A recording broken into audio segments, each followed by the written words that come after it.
So we made it back from California last night, picked up Fong's new car, and Jamie's parents actually run this RV park over here, and they were actually able to get us this camper over here that we stayed in. We kind of camped the night over here, but we're back in Tucson, Arizona, and Brent and Emilio are still in the camper, but Jamie got up early with me, and we're about to go pick up the Dodge from the dealership. Hopefully all is good with it, and we'll get it back over here, and we're gonna be on our way home today.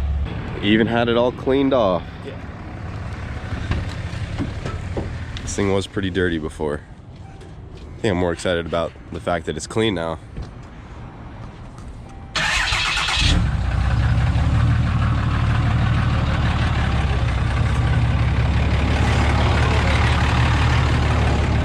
Doesn't sound like metal scraping anymore. Yeah. It's a good sign. Yeah. You guys already tossed the old stuff, I assume? Yeah, we recycle it, so. Oh, okay. Unless you guys want it. Well, I was just gonna maybe like show it. Some people were like, they wanted to see the damage. Yeah, come on back. So that's the back plate. Yeah. So then, since the flex plate cracked, was that mostly the torque converter bolts that did that? Yeah. So And you got new flex plate bolts, new torque converter bolts. And they already tossed the flex plate, but it was basically just cracked all the way around between the bolts. Like the butt end of the crank. I do have some pictures I could just throw in real quick, but I could probably go look. It might be right in the dumpster. definitely did some damage though. Yeah. It's crazy how it just coming loose could do all that. It didn't even come loose. It was tight.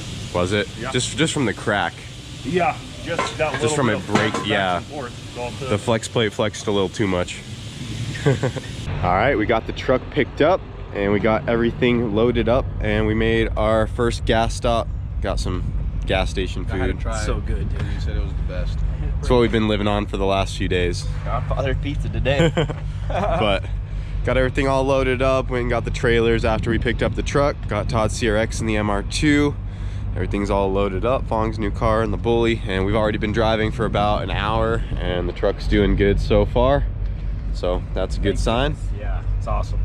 So, and also something else I wanted to mention is that since I did get it through the dealership, it does come with a 2-year warranty. So if anything happens to this flex plate again, it will be covered by any Dodge dealership. We just got to bring it back and give them the receipt, and they will cover the parts and labor for free within 2 years. So that is really good. I was originally going to go with a billet flex plate after I found out that that was the issue, just upgrade it, but the dealership would only do the warranty. Obviously, if we went with an OEM part, they don't cover anything aftermarket. So yep, have the warranty on there now, and it does have an OEM one instead of AutoZone, so it is going to be a little bit of nicer quality than what was on there. So we should hopefully have no more problems with the truck. But yep, we're about to be on our way back to Colorado, and we're about what, like, We're in New Mexico now. we're already in New Mexico, so we're not even too far. By like 12:30 tonight. Okay, so That's yeah, to my house right by the shop. yeah, that's not bad at all. Jamie's still in his flip-flops Yeah, too. bro, this is like a road trip, man. Shorts and flip flops. Look like you're still ready to go back to the beach. Well, I am. Let's turn around. Yeah, let's just turn around. Yeah. What are we doing? We got the cars. Got everything we need. Yeah.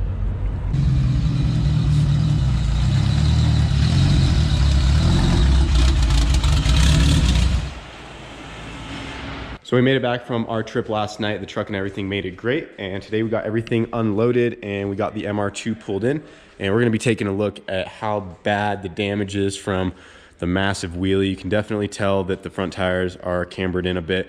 And if you look close at the bottom of the fenders, it almost looks like they kind of bent in, because the tire definitely hit the inside of the fender pretty good, and it kind of pulled up on all of this. I think the driver's side might be a little worse. Yeah, you can see how it's kind of just barely twisted, kind of hard to see on camera, but we're gonna go ahead and lift this thing up and see how bad the damage is. Hopefully it's just tweaking, you know, like the alignment and stuff, but we might have some bent tie rods or something like that, because it was up there pretty good. Yeah.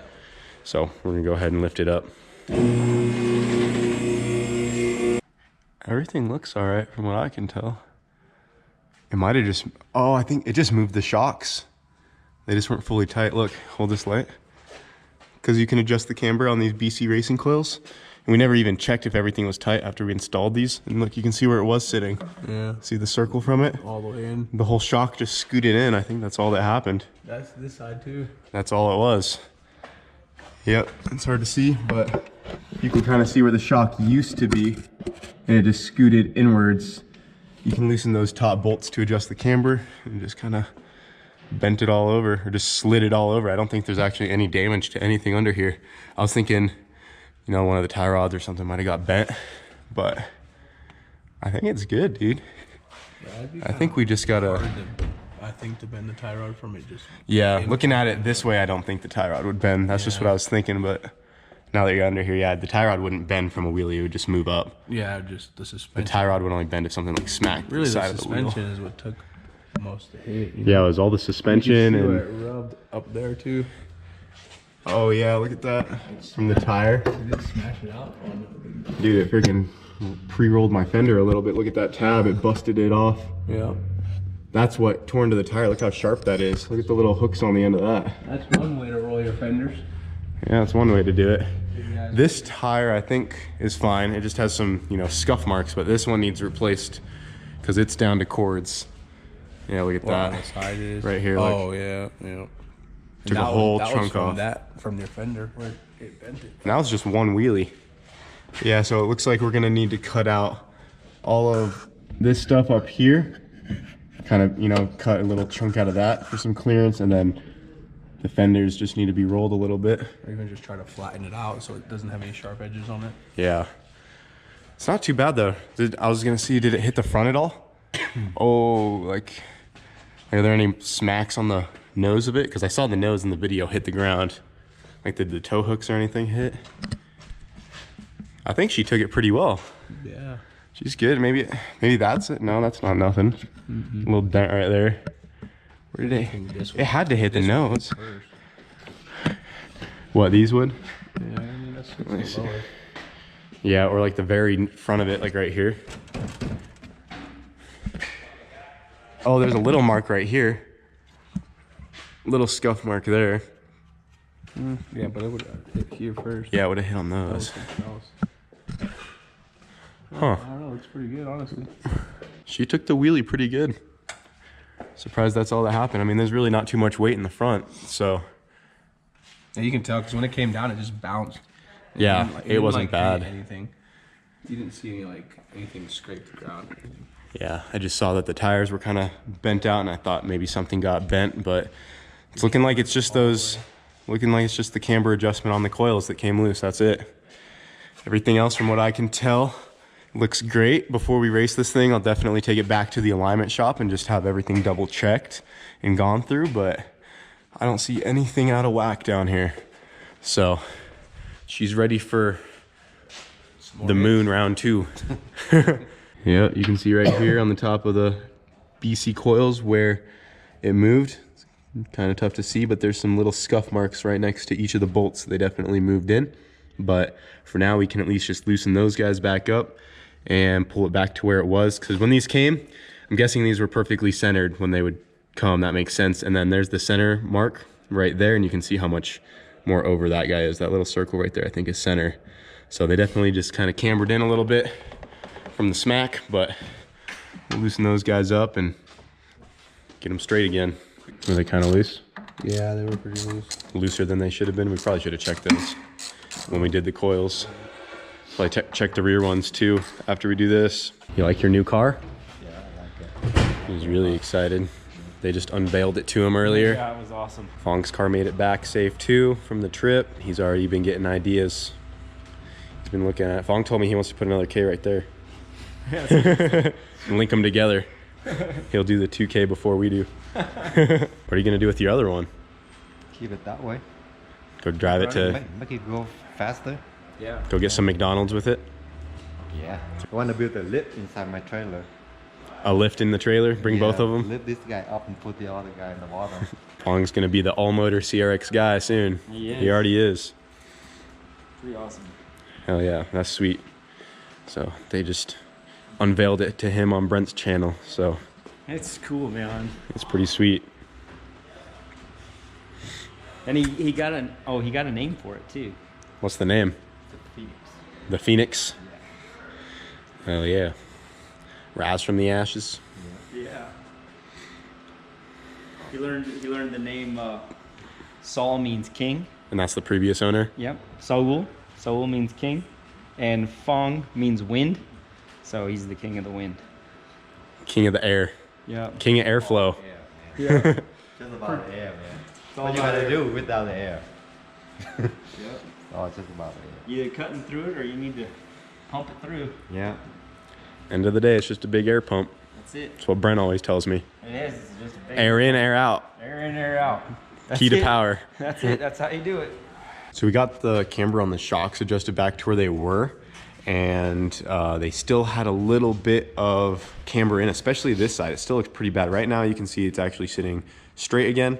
So we also figured out that this upper bolt hole on the BC coil is ovaled out, and right now we have it all loosened up. You can see just how much it moves in and out. So I'm not sure if that hole came from BC ovaled out for like a camber bolt or something, because when we took this thing apart, we used everything that was already in there. These are not camber bolts. You know, some cars on the front, they have the bolts when you, like Subarus, like Honda, yeah, when you turn like the upper bolt, the inside of it's kind of off-centered, and you can turn it and actually adjust the camber with the bolt.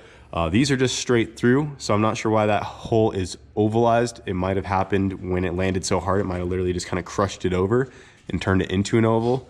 But after we got it loosened up, the whole tire dropped right back over into place.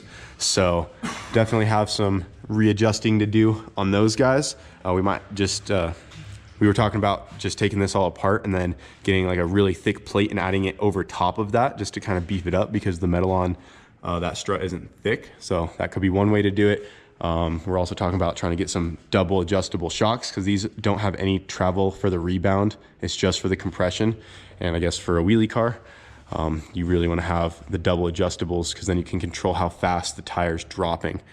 And yeah, so we'll find out some stuff on that. And then we also kind of looked at the back, and we could see that this tire is a little bit lower than that side. We have the ride height set a little wrong in the back. So that could be part of the reason why it went over to the left towards the wall, because this side is lower and this one's higher. So maybe that's why it kind of squatted and wanted to go this way. Because if we were to bring it down on lift right now, which we'll actually do in a second, I'm pretty sure this tire is just about to hit the ground, and then this one will still probably have like a good inch over it. Hard to see on camera, but this one is definitely lower. But yeah, we're just trying to go through the car. We're also gonna need a new alternator belt for sure. This one was getting really tore up at the track, and I knew about it, but I was just hoping it would hold together, and it did. But you can see the ends of it right there are completely frayed, so gonna have to pull that guy off and get a new belt on the MR2. But other than the front end stuff, and then just, you know, tweaking the ride height and going through it, she's really pretty good. She's really not too bad. So we could definitely just go through this, and we could even tighten these bolts in place how they are. And as long as we got them, you know, really tight and it didn't do a massive wheelie again, it would be fine. But that was a lot of force when this thing came up that high and then just smacked it down on the nose like that. But the good news is nothing looks like it's damaged or anything like that. So just gotta get everything back into place and take it back to the alignment shop, make sure everything's good, and then go from there. All right, we got it lowered back down, but not all the way, just enough to where this rear tire is just barely touching the ground right here. And then you can see on this side that this one is not touching at all. So that means our ride heights are definitely off. It's like maybe a good half an inch up off the ground. You can stick this whole flashlight underneath it. So that's probably why it went to the left, because that side's higher up and it kind of wanted to droop that way. So that's something else we need to adjust as well. But yeah, definitely kind of learned that the hard way at the track. Yeah. But it's good to go and get data on it. At least nothing worse happened after that wheelie, because it was pretty gnarly. But now we can get it back and just kind of get her kinks all worked out. Well guys, that is going to conclude this video. Just wanted to double check, make sure the MR2 didn't get too damaged, and she's looking like she's going to be just fine, but we definitely have some stuff to adjust next time we take it out, or before we take it out again. But she might be sitting for a little bit. I think our next event is going to be Cletus and Cars, which is coming up mid-February. And my plan for that is to get the Prelude back up and going for that. A lot of you guys have been asking about the Lude, and this thing just needs an oil pump and ATI damper that I already got, just to get all that thrown on there. And I think we're gonna be trying to get this ready again, and maybe we could shoot for that record. So that is going to be it for this video though. Thank you for watching, and we'll see you guys later.